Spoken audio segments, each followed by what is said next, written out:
주께서 오늘 새벽도 함께 기도하고 예배하는 우리 형제 자매들에게 은혜 주시기를 원합니다. 사도신경 신앙 고백하심으로 예배 시작하겠습니다.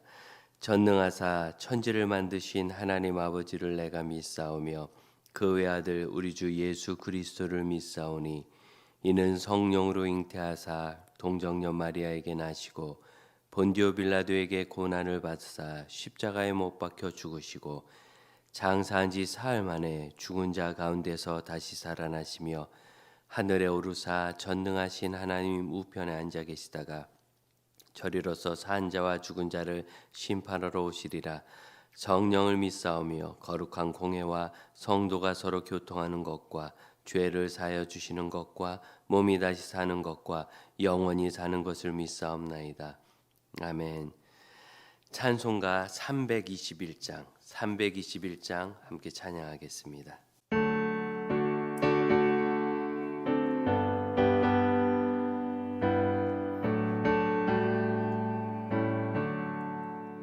날 대속하신 예수께 내 생명 모두 드리니 늘 진실하게 하소서. 내 구주 예수여, 나 구주 위에 살리라. 내 기쁨 한량 없으리. 내 갈 길 인도하소서.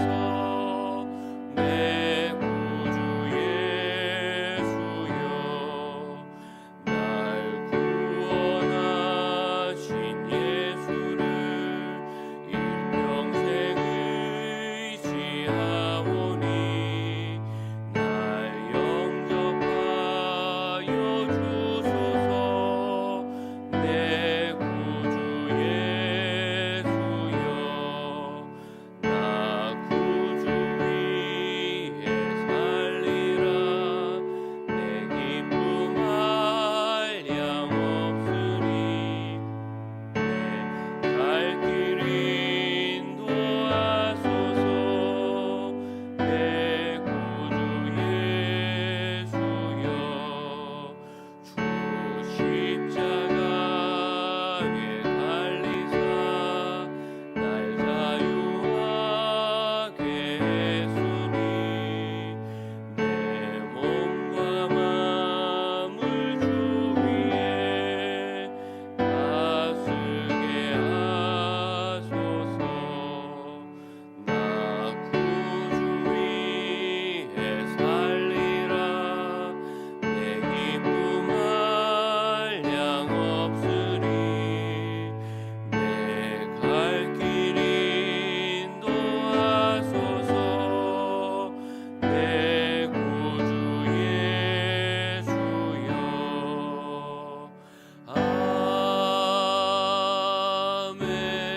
아멘. 하나님의 말씀 이사야 31장 1절로 9절입니다. 구약 1003면 이사야 31장 1절로 9절 말씀 우리 천천히 한 절씩 교독하겠습니다. 도움을 구하러 애굽으로 내려가는 자들은 화 있을진저 그들은 말을 의지하며 병거의 많음과 마병의 심히 강함을 의지하고 이스라엘의 거룩하신 이를 앙모하지 아니하며 여호와를 구하지 아니하나니 여호와께서도 지혜로우신즉 재앙을 내리실 것이라. 그의 말씀들을 변하게 하지 아니하시고 일어나사 악행하는 자들의 집을 치시며 행악을 돕는 자들을 치시리니. 애굽은 사람이요 신이 아니며 그들의 말들은 육체요 영이 아니라 여호와께서 그의 손을 펴시면 돕는 자도 넘어지며 도움을 받는 자도 엎드러져서 다 함께 멸망하리라. 여호와께서 이같이 내게 이르시되 큰 사자나 젊은 사자가 자기의 먹이를 움키고 으르렁거릴 때에 그것을 치려고 여러 목자를 불러왔다 할지라도 그것이 그들의 소리로 말미암아 놀라지 아니할 것이요 그들의 떠들므로 말미암아 굴복하지 아니할 것이라. 이와 같이 나 만군의 여호와가 강림하여 시온산과 그 언덕에서 싸울 것이라. 새가 날개치며 그 새끼를 보호함같이 나 만군의 여호와가 예루살렘을 보호할 것이라. 그것을 호위하며 건지며 뛰어넘어 구원하리라 하셨느니라. 이스라엘 자손들아 너희는 심히 거역하던 자에게로 돌아오라. 너희가 자기 손으로 만들어 범죄한 은 우상, 금 우상을 그날에는 각 사람이 던져버릴 것이며 아수르는 칼에 엎드러질 것이나 사람의 칼로 말미암이 아니겠고 칼에 삼켜질 것이나 사람의 칼로 말미암이 아니할 것이며 그는 칼 앞에서 도망할 것이요 그의 장정들은 복역하는 자가 될 것이다. 함께 읽습니다. 그의 반석은 두려움으로 말미암아 물러가겠고 그의 고관들은 기치로 말미암아 놀라리라. 이는 여호와의 말씀이라. 여호와의 불은 시온에 있고 여호와의 불문은 예루살렘에 있느니라. 아멘. 30장에서 애굽을 신뢰하는 이스라엘에 관한 징계의 말씀이 있는데 그것이 31장에서 거의 동일한 순서로 같이 선포됩니다. 다시 한번 선포됩니다. 그래서 1절을 보면 도움을 구하러 애굽으로 내려가는 자들은 화했을진저 그들에 대한 화와 심판을 선포하시죠. 그래서 30장에 있는 이 많은 그 징계의 말씀이 30장 2절에 있는 것처럼 애굽의 그늘 안에서 피하려고 하는 이스라엘의 어리석은 생각 때문에 일어나는 징계라는 것을 명확히 다시 보여줍니다.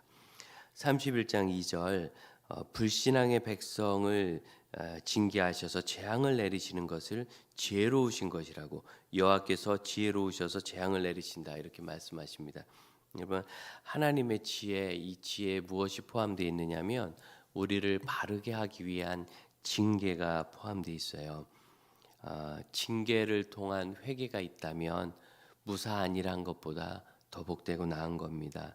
하나님은 우리 영혼의 진실로 유익한 것이 무엇인지 아시며 우리의 삶이 행복해지고 거룩해지는 것이 무엇인지 아시는데 그것은 때때로 징계를 통하여 우리가 거룩해지는 것을 포함합니다. 3절을 보면 하나님의 안타까워하시는 마음이 이렇게 표현되지 않습니까? 애굽은 사람이고 신도 아니고 그들에게 얻기 원한 이 말과 병거 이거 육체도 영도 아니고 하나님이 손을 펴시면 돕는 자도 넘어지고 도움을 받는 자도 엎드려져서 다 함께 멸망할 것인데 당연히 이 맨 마지막 8절 9절에 있는 것처럼 지금 이스라엘이 두려워하는 아수르도 넘어질 것인데 왜 자꾸 하나님이라는 해결이 명확히 있고 또 그동안 이스라엘은 아브라함 때부터 그 이후로 출애굽 때 사사시대 또 사울왕 다윗왕 이스라엘 왕정 시대 늘 하나님께서 회개하고 돌이켜 주시는 것을 경험했거든요. 특별히 이 말씀의 시기를 히스기야 왕 시기로 보기도 합니다. 우리가 알잖아요. 히스기야 면벽기도 내가 죽으리라 했는데 벽을 마주하고 기도했다. 생명을 연장받았던 그러한 왕인데 이 히스기야 왕 시대조차도 하나님이 도우심인데 애굽에게 도움을 구하러 가는 거예요. 이것이 참 어리석음이고 악한 거죠. 얼마나 악합니까? 모르는 사람도 아니고 아는 사람이고 또한 우리 성도도 하나님께서 도와주시고 기도 응답하시는 거 잘 경험했잖아요. 하나님의 기도 응답 잘 모르는 분들은 기도하는 거 달력에 달아도 적어놔 보세요. 6개월 1년 후에 그 달력 넘기면서 그 일기장 넘기면서 보시면 깜짝 놀라실 겁니다. 응답 안 하신 게 없어요.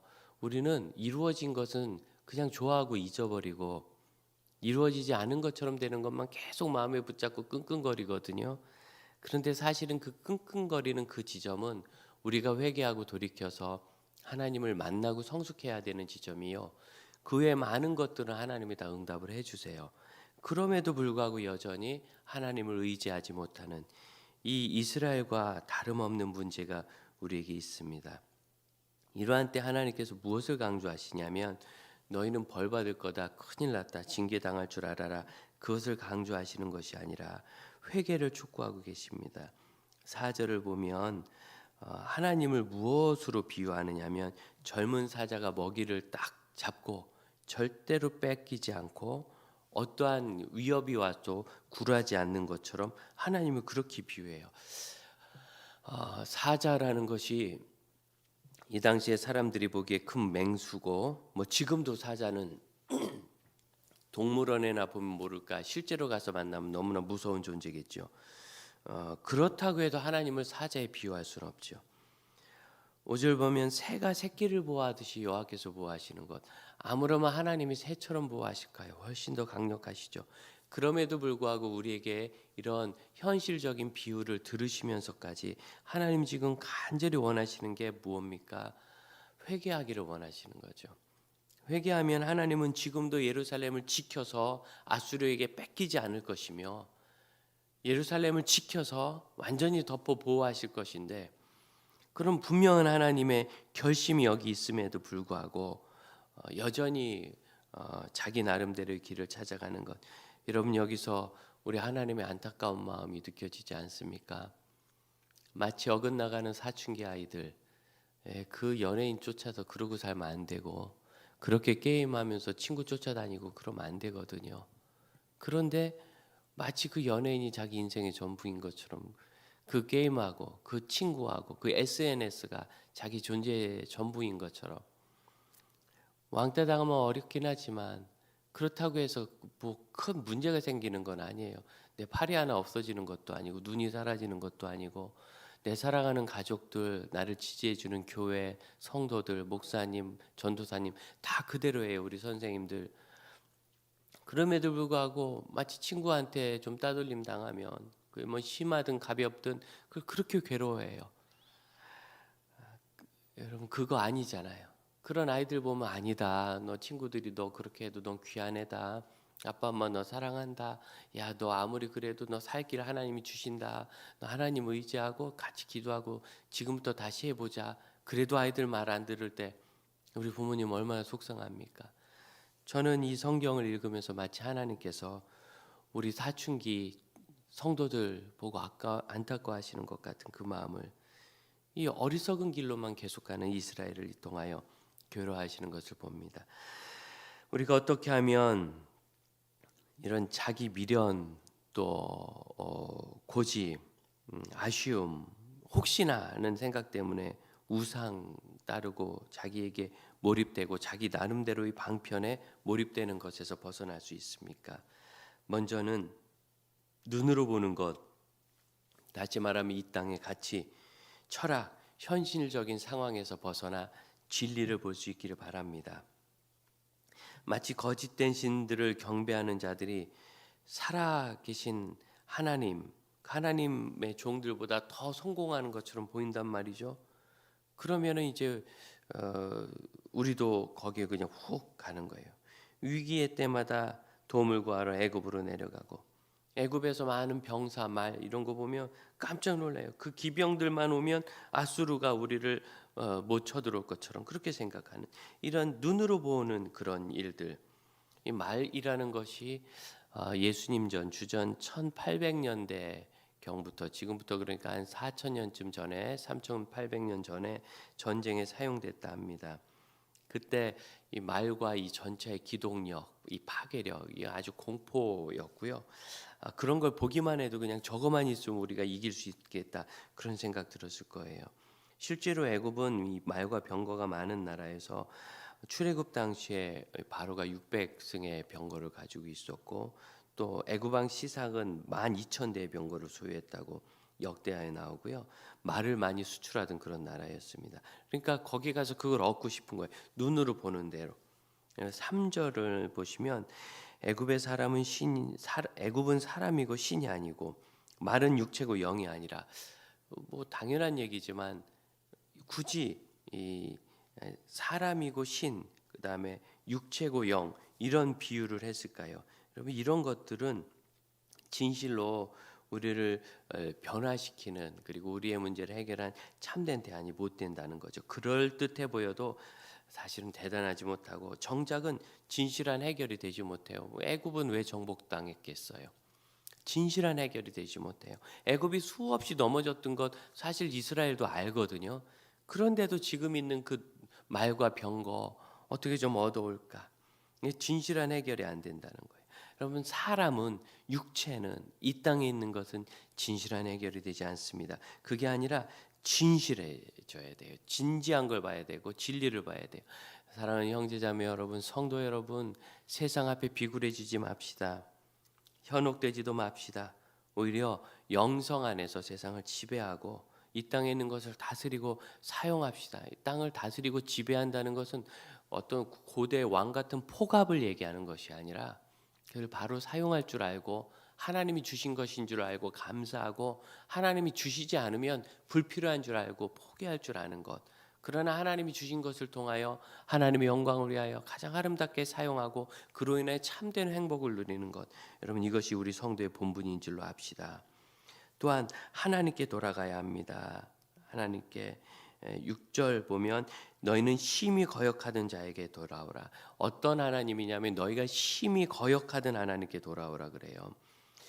특별히 이 본문이 하나님께 돌아오라고 안 하고 너희가 거역하던 하나님께 돌아오라고 한 것에서 우리가 무엇이든지 문제를 느낀다면 그 문제 때문에 난 틀렸다 하지 말고 이제는 그 문제를 인식하고 그 반대 방편으로 반대 방향으로 그렇게 움직이듯이 실제로 그렇게 생활을 하고 특히 마음을 모으고요 집중해야 돼요. 7절 8절을 보면 하나님을 만나면 우상을 다 버린다. 30장에 있는 표현과 거의 비슷하죠. 금, 은, 우상을 다 갖다 버리고 8절 앗수르도 칼에 엎드러진대요. 지금 앗수르 때문에 무서워가지고 그래서 지금 마병을 구하러 갔는데 그런 앗수르도 무너진다고 해요. 그러니까 하나님을 발견하고 하나님께 집중하고 나면은 이 땅에 있는 것들이 다 무너지고 지나갈 것이구나. 자랑할 것도 없고 수치스러워할 것도 없구나. 이런 것을 깨닫게 됩니다. 그러므로 성도들은 이렇게 거역하던 하나님이라는 이 표현에서 내가 뭔가 문제가 있는 삶이 있고 문제가 있는 방향이 있었다면 그것을 인식하고 그 반대 방향으로 그 문제가 있음에도 불구하고 받아주신 하나님께로 되돌아가는 그런 마음이어야 합니다. 예를 든다면 우리가 예배에 실패할 수 있잖아요. 예배 은혜가 안 된다. 그럼 예배가 은혜가 안 되는 게 아니라 내가 은혜롭지 않은 거죠. 여러분 처음에 예수 믿고 교회 나올 때 얼마나 감격이 있었습니까? 그 예배가 더 특별해서가 아니라 내가 다른 거죠. 금식이라도 하고 하면 얼마나 예배가 은혜로워요. 송구영신 예배에서 안 믿던 가족들까지 와주면 얼마나 예배가 은혜로워요. 사실은 내 문제거든요. 이게 물론 우리 목회자들이 좋은 예배를 위하여 최선을 다해 준비하겠지만 그러나 결국 이것은 하나님과 그러니까 성령 하나님과 예배를 인도하는 목회자와 성도들이 함께하는 반응이기 때문에 그 3분의 1 이상의 역할을 하는 성도 자신이 중요해요. 내가 만일 예배에 실패한다면 실패하는 방식으로 살고 있음을 알아야 돼요. 왜 이렇게 예배만 나오면 졸린가? 피곤하니까 졸리죠. 목사도 피곤하면 졸려요. 그러면 예배를 위해서 피곤하지 않도록 자기 삶을 조정해야 하는 겁니다. 깨닫고 그 반대로 해야 돼요. 내가 자꾸 세속적인 것만 바라보는지 내가 예배에 나오기 위해 합당한 마음, 심령 준비하지 않는 것은 아닌지 특별히 우리 젊은 형제자매들은 하나님은 중심을 보신다 그래서 옷차림 함부로 하고 오는 거 조심해야 합니다. 사람은 자기 옷차림으로 자기를 규정하거든요. 여러분 아무리 중심을 본다고 그래서 면접 보러 갈 때 옷차림 대충 하고는 안 가잖아요. 하나님 앞에 나가는데 하나님 앞에 그래서 내 자신을 좀 조심하고 내가 실패하는 것에 반대 방향으로 가야 돼요. 교회 왔는데 나는 공동체 안에서 소외받는 느낌이 있다. 그 반대 방향으로 가야 돼. 내가 지금 공동체 안에서 생활하는 게 소외되는 쪽으로 가고 있는 거예요. 자녀 양육할 때 자녀 양육에서 어려움을 느낀다. 그럼 여러분 왜 이 아이가 말을 안 듣는가? 왜 정신 못 차리나 이러지만 말고 자녀 양육의 방식을 바꿔야 합니다. 믿음의 방식을 회복해야 돼요. 우리가 자녀를 정말 믿음으로 양육합니까? 여러분 하나님은 우리 자녀들의 부모이십니다. 나만 부모가 아니라 우리 자녀들의 아버지시고 우리 자녀들의 어머니이세요. 우리 하나님은 그런 아버지 하나님이세요. 성령님은 그렇게 인도해 주세요. 내 아이일 뿐만 아니라 하나님의 백성입니다. 절대로 망하게 두지 아니하십니다. 그걸 믿고 믿음의 방식을 회복해야 되는데 당장 이번에도 이제 수련회 성교학교 1, 2월에 특별 새벽기도회 2월, 3월에 계속 준비되어 있거든요. 어떻게 하세요? 학원 보내면서 아이들 그 1년에 며칠 안 되는 수련회 성경학교 못 보낸다면 이거 과연 믿음의 방식입니까? 그렇게 하면서 자녀들이 바로 되기를 기대하는 것이 저는 과한 것 같습니다. 과한 것 같습니다. 중심을 바로 세지 않고 어떻게 자녀들이 바로 됩니까? 이렇게 무언가 내가 문제를 느낄 때 뭐 이상하긴 하지만 계속 해보자 이러지 마시고, 예, 거역하던 하나님, 거역하든 그것도 심히 거역하던 하나님이실지라도, 내가 심히 하나님을 거역했을지라도 우리 하나님은 여전히 그 젊은 사자가 먹이를 움켜쥐고 뺏기지 않는 것처럼 나를 사단에게 내주지 않을 것이며, 독수리가 덮으신 것처럼 그 날개를 버리지 않을 것이니, 여러분 이 모든 매임 우상들 던져버리고 진실한 주님 앞에 나갑시다. 하나님을 만나면 그 모든 것이 얼마나 헛된지 알게 됩니다. 아직도 내가 자유를 누리지 못한다면 하나님을 더 만나야 돼요. 더 깊이 만나야 돼요. 진실한 행복, 주 안에 있음을 다 경험하실 수 있기를 축복합니다. 기도하겠습니다. 주님께서 저희의 삶을 이 땅에 주시었고 그 속에는 멸망이 아니라 회복과 기쁨과 평안과 부흥이 언약되어 있음을, 그리고 하나님의 섭리 안에 계획되어 있음을 믿사옵나이다. 주님, 오늘 저희가 주 앞에서 이사야 31장 그 간절한 하나님의 권면을, 외침을, 부르심을 듣게 하여 주시고 세상과 세상을 향한 것으로부터 돌이켜 하나님께로 향하며 하나님을 더 사랑하는 믿음의 자녀들이 되게 하여 주옵소서. 주님, 저희가 예배에 실패하고 있다면 방향을 돌이켜 예배에 성공하는 쪽으로 우리의 삶의 습관을 바꾸고 마음 중심과 준비하는 것을 바꾸게 하여 주옵소서. 자녀 양육에 실패하고 있다면 방향을 돌이켜 여호와께 순종하고 하나님 말씀에 집중하며 성경의 진리와 하나님과 관계를 세우는 자녀 양육으로 되돌아가게 하옵소서. 저의 직업과 직장, 미래, 저의 삶, 건강 모두 하나님께 향하는 방식으로 회복하게 하여 주시고 거기서 일하시는 주님을 늘 만나며, 그리하여 저희가 소중히 여기던 우상 같은 어리석음을 다 갖다 버리고 두려워하는 적들이 멸망하는 것을 보게 하시며 하나님의 승리로 인하여 기치를 올리는 참 믿음의 자녀가 되게 하옵소서.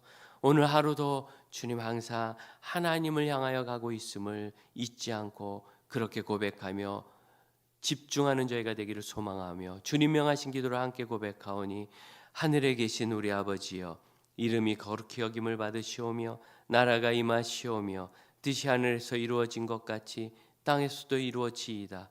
오늘 우리에게 일용할 양식을 주시옵고 우리가 우리에게 죄 지은 자를 사하여 준 것 같이 우리 죄를 사하여 주시옵고 우리를 시험에 들게 하지 마시옵고 다만 악에서 구하시옵소서. 나라와 권세와 영광이 아버지께 영원히 있사옵나이다. 아멘. 모두 축복하고 사랑합니다. 하나님 주시는 은혜 안에서 강건한 오늘도 되시고요. 특별히 우리 교회가 하나님 중심으로 하나님 바라보는 교회가 되도록 우리 교회 모든 사역자들과 인도자들이, 리더들이 그렇게 될 수 있도록 당회가 하나님을 바라보고 세상의 방식을 버리도록, 이 당회는 교회 경영의 책임을 맡다 보니 자칫하면 세상의 방식, 경영 방식을 따르기 쉽거든요. 이러면 교회가 회사 되는 거예요. 회사 되면 세속적이 되는 거고요. 교회는 교회여야 되고 하나님의 공동체여야 합니다. 당회를 위해서 기도해 주시고요. 또 우리 각 부서의 모든 임원들이 항상 하나님 바라보고 주님 따르시도록 기도해 주시고, 우리 교회 계획하고 있는 모든 사역도 그렇게 되도록, 다음 주에 청년들 수련회가 있습니다. 어제 저녁부터 기도회가 계속 진행되고 있는데 우리 젊은이들이 기도하면서 수련회 잘 준비할 수 있도록 강사로 오시는 박상현 목사님과 종을 위해서 기도해 주시기를 부탁드립니다. 모두 다 강건하십시오. 이 추위에 피해 입지 않기를 원합니다. 우리 합심하여 기도하고 개인 기도하겠습니다. 주님,